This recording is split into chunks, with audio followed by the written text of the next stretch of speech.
Hello, welcome to Oxford Heirlooms. This is an introduction to project number 41, which I'm calling a funeral pall.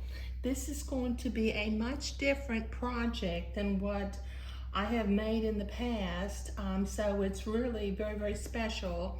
I have an acquaintance who intend for her and her husband to be cremated. And many years ago, she took a photograph of a funeral pall that was made with heirloom lace and Swiss batiste and entredeaux. And she began to purchase her materials over time. Okay, now what this is going to end up being, basically it's going to be a 3x3 quilt with 1, 2, 3, 4 lace panels, 1, 2, 3, 4 plain Swiss batiste panels, and then one panel in the center where I will design and do some hand embroidery at the very center.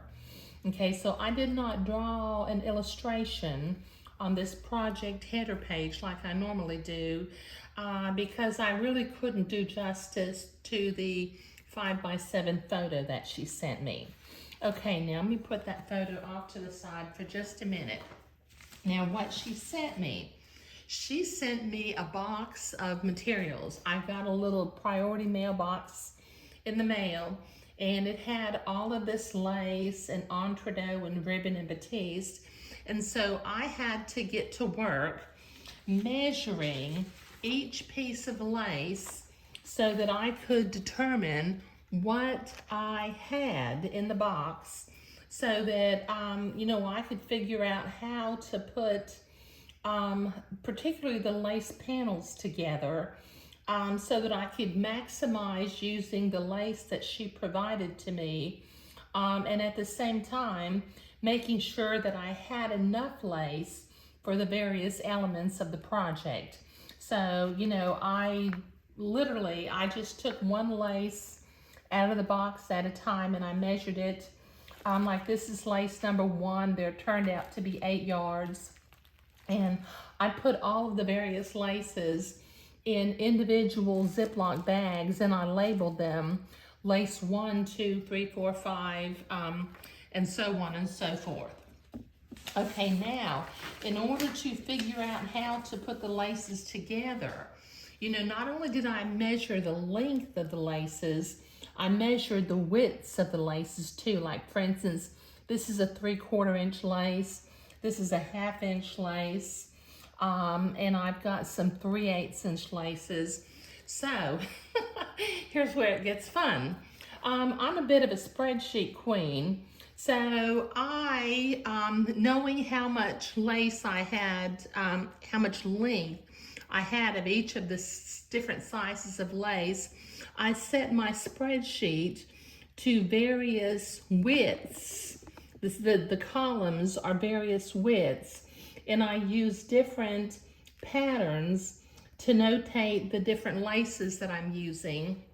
And as I recall, on the panels, I'm using 1, 2, 3, 4, 5, 6, 7, 8, 10. I'm using 12 of the different laces for the lace panels. So I figured out how to put them together. Then the next thing that I did was I created a lace panel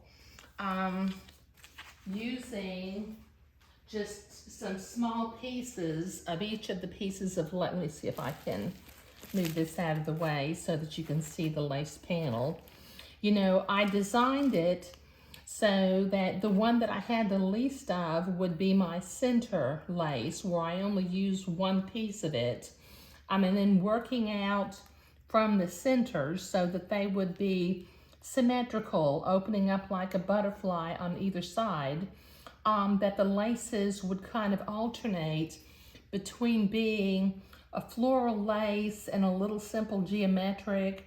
This one has some bows, but so that there would be some variety. Okay, now I do have a materials list.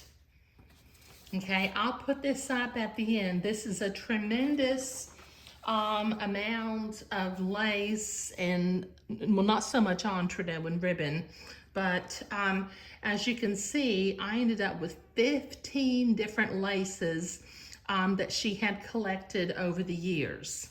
Okay, all right, so once again, this is an introduction to project number 41, which I'm calling a funeral pall.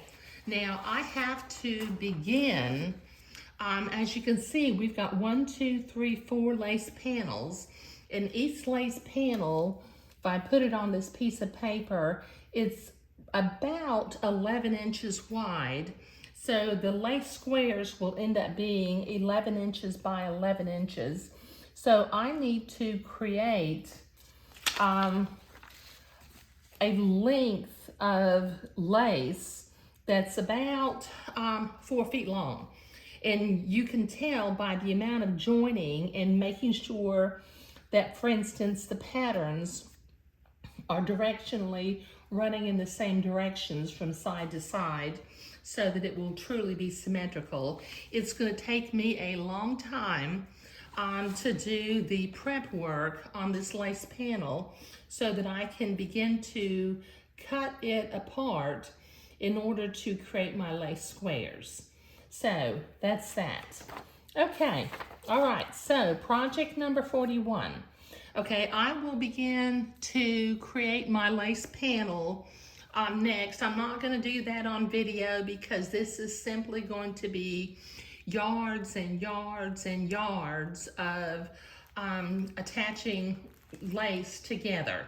But I do know from